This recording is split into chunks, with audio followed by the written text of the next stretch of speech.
అయితే బైబిల్ గ్రంథంలో మరొక సంఘటన కూడా మనం ఆలకించాలి. అదేమన్నా మరియ యోసేపును బాలయేసుని యెరూషలేము దేవాలయానికి తీసుకొని పోయి దేవునికి అర్పించడానికి సిద్ధమైనప్పుడు వృద్ధ సిమియోను ఆ బాలుని తన చేతిలోనికి స్వీకరించి బాలుని గురించి బాలుని మహిమను గురించి ఎంతగానో శ్లాఘించాడు. జరగబో విషయాలు కూడా ప్రవచించాడు. వాటిలో ఒకటి మరి ఇతరులను ఉద్దేశించి, అమ్మా నీ హృదయం గుండా ఒక కటకము దూసుకుని పోవునని పలికాడు. అది సిమియోను చేసినటువంటి ప్రవచనం. నీ హృదయం గుండా ఒక కటకము దూసుకుని పోవును. దాని భావం యేసు విరోధులు, అధికారులు, సైనికులు యేసును దూషించినప్పుడల్లా మరి తల్లి హృదయంలో కటకము దూసుకుని పోయింది. యేసును కొరడాలతో కొట్టినప్పుడల్లా మరి తల్లి హృదయంలో కటకము దూసుకుని పోయింది. యేసును శిలువపై కొట్టినప్పుడల్లా ఆ తల్లి హృదయంలో కటకము దూసుకుని పోయింది. ఆ విషయాన్ని మనం లోతుగా గ్రహించడం అనేది చాలా చాలా అవసరం. ఎందుకంటే ఆనాడు కేవలం అధికారులు, సైనికులు మాత్రమే కాదు, మరి తల్లిలో ఖడ్గాన్ని మనం కూడా పొడుస్తూ ఉన్నాం. ఆనాడు అధికారులు, సైనికులు చేసినట్లే మనం కూడా జీవితంలో అనేక పర్యాయాలు ఆ ఖడ్గాన్ని మరి తల్లి హృదయంలో పొడుస్తూ ఉన్నాం. అనేక ఉదాహరణలు మనం తీసుకోవచ్చు. అయితే అందుకు ఏం లేదు, కేవలం 2-3 ఉదాహరణలు మాత్రమే ముందు కూర్చోండి. ఉదాహరణగా సామెతల గ్రంథం 19వ అధ్యాయం 26వ వచనం. తండ్రిని బాధించువాడు, తల్లిని ఇంటి నుండి గెంటివేయవాడు, సిగ్గుమాలినవాడు, అపకీర్తి తెచ్చుకున్నవాడు కూడా. ప్రియమైన సహోదరి సోదరుల, దైనందిన జీవితంలో వార్తాపత్రికలను, టీవీ న్యూస్లను ఆలకించినప్పుడు తండ్రిని బాధించేవారు అనేక మంది ఉన్నారు. తల్లిని ఇంటి నుండి గెంటి వేసేవారు అనేక మంది ఉన్నారు. తద్వారా అట్టి వారంతా కూడా మరి తల్లి హృదయంలో ఖడ్గాన్ని దూసి లోతుగా పంపిస్తూ ఉన్నారు. అనగా తల్లికి కలిగే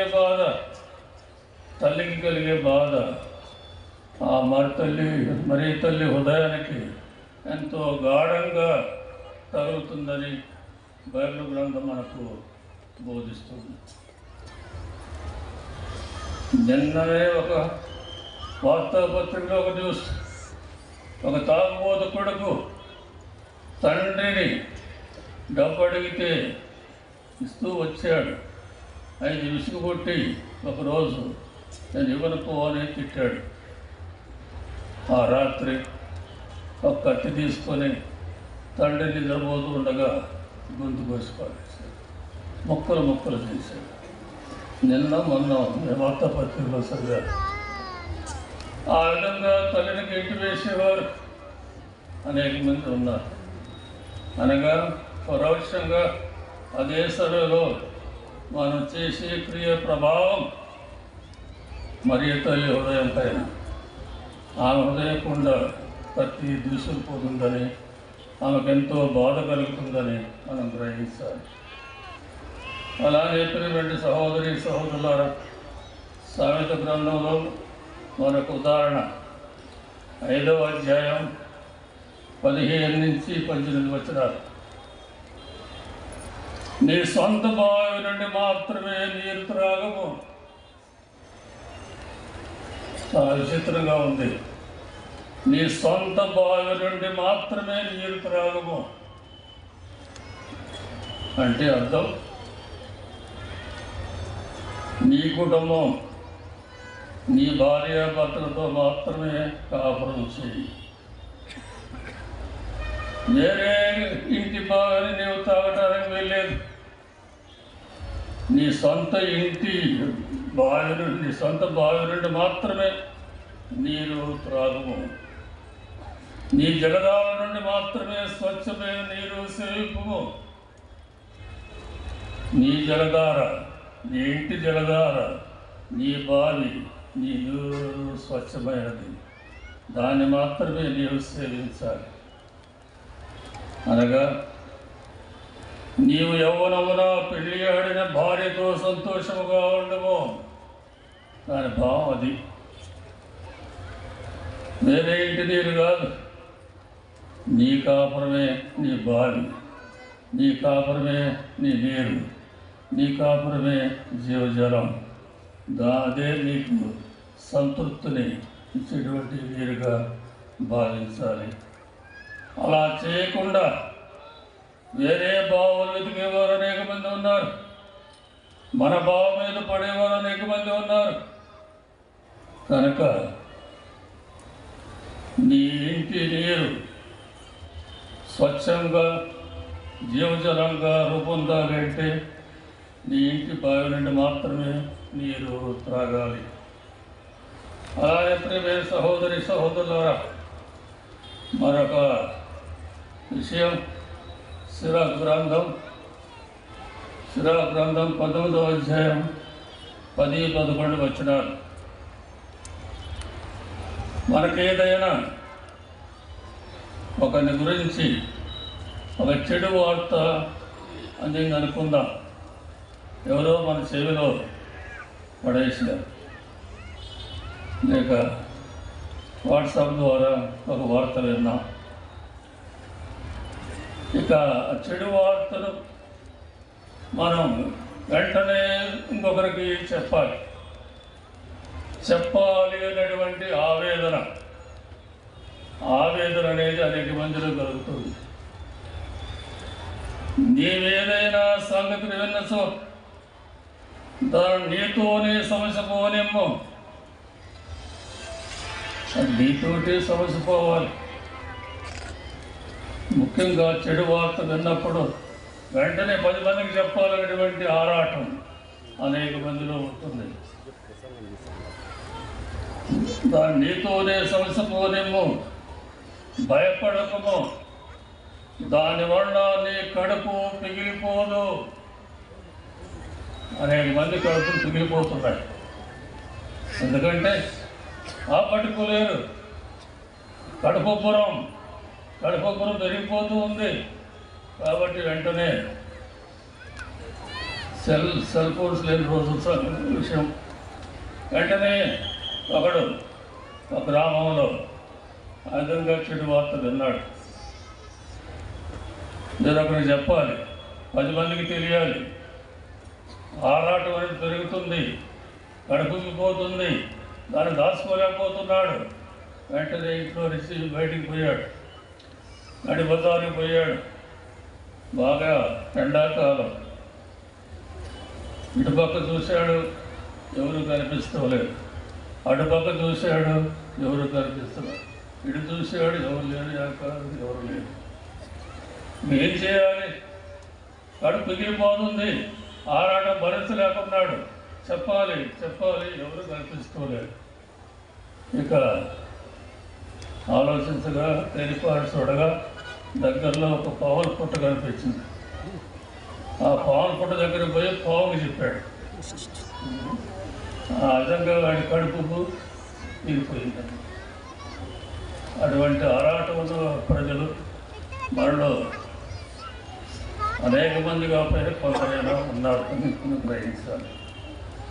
అందుకే ప్రియమైన సహోదరి సహోదరులారా, పౌలు గారు ఎఫెసీయులకు రాసినటువంటి లేఖలో 4వ అధ్యాయంలో 31, 32 వచనాల్లో ఇలా హెచ్చరిస్తూ ఉన్నారు.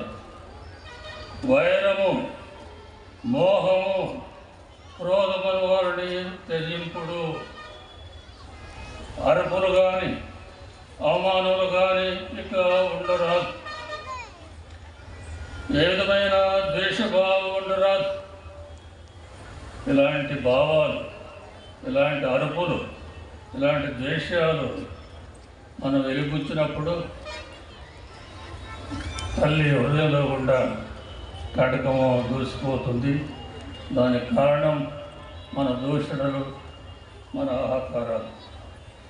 దానికి బదులుగా పరస్పరము దయను, మృదుత్వమును ప్రదర్శింపుడు. క్రీస్తు రాజ్యమును క్షమించినట్లే ఒకరిని ఒకరు క్షమింపుడు అని పౌలు గారు మనల్ని హెచ్చరిస్తున్నారు. ప్రియమైన సహోదరి సహోదరులారా, బైబిల్ గ్రంథంలో ముఖ్యంగా పౌలు గారు ఎఫెసీయులకు రాసినటువంటి లేఖలో మరొక ముఖ్యమైన హెచ్చరికను చేస్తున్నారు. అది ఎఫెసీయులకు రాసినటువంటి లేఖలో 4వ అధ్యాయంలో 27వ వచనంలో ఇలా ఆలకిస్తున్నారు. సైతానుకు అవకాశము ఇవ్వకుడు. సైతానుకు అవకాశం ఇవ్వకుడు. అయితే మనం తరచుగా ఇస్తూ ఉన్నాం. మనం చేసే పని అది ఎక్కువగా. ఒక ఉదాహరణ, టీవీల్లో చూసి ఉండవచ్చు. సింహం ఒక జింకను వేటాడినప్పుడు జింకకు ముందు పరిగెత్తూ ఉంది, సింహం వెంటాడుతూ ఉంది. సింహం చివరకు ఆ జింకను చేరినప్పుడు తోకను పట్టుకోవటం లేదు, కాళ్ళు పట్టుకోవటం లేదు, పొట్టను పట్టుకోవటం లేదు, ఎగిరి మెడను పట్టుకుంటుంది. బాగా ఆలకించండి. నెక్స్ట్ టైం ఎగిరి మెడను పట్టుకుంటుంది. ఒకసారి మెడ దొరికితే ఇక ఆ జింక కథం దర్పని అయిపోయినట్లే. అది ఎందుకు చెబుతున్నానంటే సైతాను మనం ఎక్కడ పడుతుంది, ఎక్కడ పట్టుకుంటుంది? చేతిని కాదు, కాళ్ళు కాదు, పొట్టని కాదు, చూపు మీద దాడి చేస్తుంది. మన చూపు మీద దాడి. సింహం జింక మెడ మీద చేసినట్లే సైతాను ఎక్కువగా మన చూపు మీద దాడి చేస్తుంది. ఆదిలోనే ఆ విధంగా జరిగింది. ఏవమ్మకు ఆ చెట్లన్నీ రోజు చూస్తూనే ఉంది, పండ్లను తిరిగిస్తూనే ఉంది. అయితే ఎప్పుడైతే సైతాను యవ మీద, చూపు మీద దాడి చేసిందో ఆ చెట్టు పండు ఎంతో ఇంపుగా కనిపిస్తుంది. మరి రోజు చూసే చెట్టే, రోజు చూసే పండే, అంతకుముందు లేదు. సైతాను ఎప్పుడైతే ఆ చూపు మీద దాడి చేసిందో ఆ క్షణం నుంచి ఆ చెట్టు, ఆ పండు ఎంతో ఇంపుగా కనిపించిందని నేగా చెప్పేది బైబిల్లో ఉంది. చదువుకోండి. అది ఆదికాండం 3వ అధ్యాయం 6వ వచనం. మరి అంతకుముందు లేని ఇంపు, అంతకుముందు లేని రమ్యత ఇప్పుడు అకస్మాత్తుగా ఎలా కనిపించిందంటే సైతాను చూపు మీద దాడి చేసింది. అదే జరుగుతుంది దైనందిన జీవితంలో. యువకుడు ఒక యువతి మీద కన్ను వేశాడంటే ఆమె కంటే ఎంతో అందమైన 10 మంది బాలికలు చుట్టూ కల్పించినా కూడా అదేం కాదు. ఆ స్త్రీ, ఆ అమ్మాయే కావాలి. ఎందుకంటే సైతాను ఆ యువకుని చూపు ఆ అమ్మాయి మీదనే పట్టించింది. కనుక చాలా చూపు విషయంలో చాలా జాగ్రత్త వహించాలని బైబిల్ గ్రంథం మనకు అనేక విధాలుగా బోధిస్తుంది. ఉదాహరణగా సంసోన్, న్యాయాధిపతుల్లో ఒకటి సంసోన్. దేవుని వరం పొందినటువంటి సంసోన్, అతనికి ఉన్నటువంటి బలం ఎవరికీ లేదు. శత్రువులు ఫిలిస్తీన్లు ఒకసారి పట్టుకున్నప్పుడు తాళ్ళన్నిటిని కూడా తునాతునుకులు తీసి పారేశాడు. అక్కడ ఒక గాడిద దవడ దొరికితే గాడిద దవడతోటి 1000 మంది ఫిలిస్తీన్లు వెంటనే చంపి పారేశాడు. అంత బలశాలి. శత్రువులైనటువంటి ఫిలిస్తీన్లు శత విధాలా ప్రయత్నం చేశారు. సాంసోన్ని పట్టుకోవాలి, చంపాలి. వాడు వలగా ఆటం లేదు. చివరకు సాంసోను ఫిలిస్తీన్లు ఒకటైనటువంటి శత్రు జాతికి చెందినటువంటి ఢిల్లీలో మీద కన్నుపడ్డాడు. ఇక ఢిల్లీలో కావాలని కోరుకున్నాడు. ఎందరు చెప్పినా కూడా వినుకోలేదు. ఆ అమ్మాయే కావాలి. శత్రు జాతికి చెందిన అమ్మాయి చాలా ప్రమాదం అన్నా కూడా ఏం లాభం లేదు. ఆ అమ్మాయినే కోరుకున్నాడు, పెళ్లి చేసుకున్నాడు. చివరకు ఆ శత్రువులు ఆ అమ్మాయిని శోధించి ఎట్లయినా మాకు సహాయం చేయి, సంవత్సరంలో బలం శరీరంలో ఎక్కడ ఉందో కనుక్కొని మాకు తెలియజేయమని మంత్రాలు జరిపినప్పుడు నీలేగా అనేకసార్లు సంసోన్ని శోధించి అడిగినప్పటికి కూడా ఆయన తెలియజేయలేదు. ఒకే విధంగా వేధిస్తూ ఉండగా ఒకరోజు నా బలమంతా కూడా నా వెంట్రుకల్లో ఉందని ఆమెకు చెప్పాడు. ఇంకా వెంటనే ఆ రహస్యాన్ని ఫిలిస్తీన్లకు తెలియజేయటం, సంసోన్ని నిద్రిస్తుండగా ఢిల్లీలో తరకత్తని మొత్తాన్ని కూడా కత్తిరించి వేయడం, ఇంకా శక్తి కోల్పోవడం తన సాగు తెచ్చుకున్నటువంటి సంసోన్. అలానే సహోదరి సహోదరులారా, దావీదు, మహారాజ్, అనేక మంది స్త్రీలు ఉన్నారు. అయితే దర్శీబా అనే స్త్రీ పైన ఒకరోజు తన బంగ్లా పైన సంచరిస్తుండగా స్త్రీ పక్కింట్లో ఉన్నటువంటి స్త్రీని చూశాడు. వెంటనే కావాలని కోరుకున్నాడు. ఆమెతో పాపం పట్టుకున్నాడు. ఆ భర్తను కూడా చంపివేశాడు. ఆ విధంగా హతపాతాడానికి పోయాడు. తర్వాత పరితపించి పశ్చాత్తాపడి ప్రభువు మన్నింపు కోరుకొని వాళ్ళ శరీరం కేవలం చూపు వలన సంస్థల పైన చూపు సైతాను దాడి, దావీదు పైన సైతాను దాడి, అందుకే పతనమయ్యారు. కనుక మన జీవితంలో కూడా అటువంటి సందర్భాలు ఎన్నో జరుగుతూ ఉంటాయి. ఆ విషయంలో మనం జాగ్రత్తగా ఉండాలి. అందుకే యోగు గ్రంథంలో ఒక చక్కని విషయాన్ని యోగు మనకు తెలియజేస్తున్నాడు. యోగు గ్రంథం 1వ అధ్యాయం 1వ వచనం, నేను కామదృష్టితో ఏ యువతిని వీక్షింపకూడదని నా నయనములతో నేను నియమం చేసుకుంటుని. నేను కామదృష్టితో ఏ యువతిని వీక్షింపకూడదని నా నయనములతో నేను నియమం చేసుకుంటున్నని యోగు పలికాడు. అలానే సహోదరి సహోదరులారా, యేసు లూకా సువార్తలో 11వ అధ్యాయంలో 34-35 వచనాల్లో ఇలా చెప్పారు, నీ కన్ను నీ దేహమునకు దీపిక, అది తేటగా ఉన్నచో నీ దేహమంతయు కాంతివంతమై ఉండును. నీ కన్ను చెడినదో, కన్ను ఎప్పుడు చెడుతుందంటే సైతాన్ని ప్రవేశించడం. నీ కన్ను చెడినదో నీ దేహమంతయు చీకటిమయమగును. కనుక నీలో ఉన్న వెలుగు చీకటిగా మారకుండుటకు నీవు అప్రమత్తమై ఉండము. ఇది యేసు ప్రభువు మనందరికి ఇచ్చేటువంటి హెచ్చరిక. అలానే ప్రియమైన సహోదరి సోదరులారా, పౌలు గారు మనకు వేరొక హెచ్చరికను కూడా చేస్తున్నారు. అదే మన పవిత్రాత్మను విచారణ ముంచరాదు. మరణం ఉన్నటువంటి పవిత్రాత్మ బాప్తిస్మం ద్వారా, మధుర త్యాగ సంస్కారం ద్వారా, ఇతర సంస్కారాల ద్వారా, ప్రార్థన ద్వారా మనలో ఉన్నటువంటి పవిత్రాత్మను మనం విచారమున ఉంచరాదు.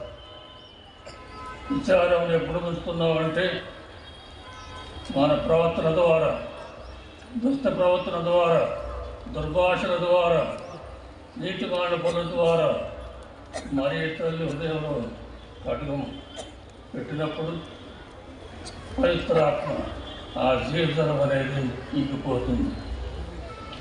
కనుక పవిత్రాత్మను విచారవంతురాలంటే మరీ తల్లి నిష్కళంకమాద నిష్కళంక హృదయం, అలానే మన హృదయం కూడా నిష్కళంకంగా ఉదయశుద్ధితో ఉన్నప్పుడు ఆ జీవజలం మన జీవితంలో ప్రవేశించినప్పుడు మన హృదయం, మన జీవితం ప్రభువులకు, మన తల్లికి ఎంతో యోగ్యమైనదిగా కనిపిస్తుంది. అప్పుడు వారి దీవెన మనకు నిండుగా లభిస్తాయి. అటు భాగ్యాన్ని తెలిసి మరి ఈ పూజలో ప్రార్థిస్తున్నాం.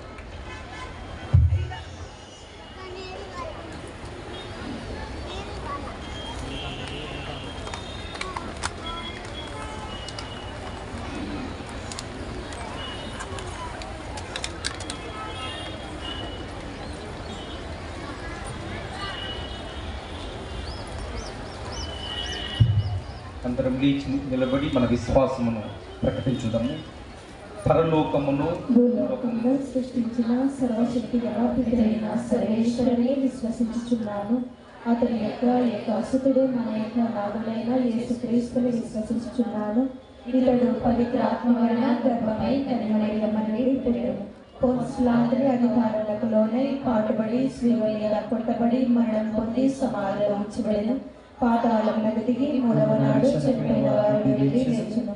పరలోకమునకి సర్వశక్తి గల పితైన సర్వేశ్వరుని ప్రక్కన కూర్చొని ఉన్నారు. అక్కడ నుండి జీవించు వాళ్లకును చనిపోయిన వాళ్లకును తీర్పు చేయటకు వచ్చును. పవిత్రాత్మను విశ్వసించుచున్నాను.